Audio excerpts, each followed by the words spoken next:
very much, and solidarity from the National Union of Journalists in Wales. And yes, our banners here, and the Morning Star has been reporting the Cardiff UCU dispute and fight for jobs, and we'll be reporting their victory in Monday's paper.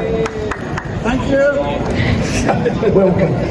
Comrades, we're celebrating International Workers' Day today. It's also World Press Freedom Day today as well.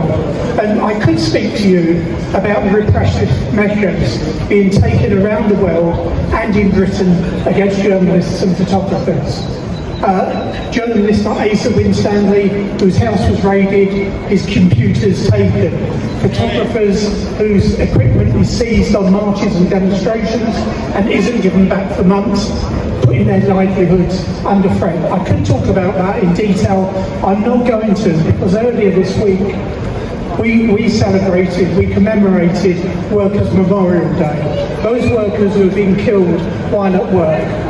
And it's important, I think, this year in particular, to mark the fact that journalism isn't just dangerous, it's positively lethal as a profession. Already in 2025, in just 4 months, we've seen 23 journalists killed for reporting the news, killed for bringing you information about conflicts around the world. And at the start of the Israeli invasion of Gaza in 2023, there's 1,000 journalists living and working in Gaza. Since then, 20%, almost 20% of the journalists and media workers in Gaza have been killed deliberately by the Israeli government. That's 171 workers killed, with hundreds injured. Many are missing, probably dead under the rubble and ruins. And even more shamefully, journalists who have been targeted for being journalists while they've been with their families, living in shelters, in their accommodation. And that is what's happening in Gaza right now. Journalists are being killed for being journalists, for bringing you the news about the atrocities that are happening in Gaza right now.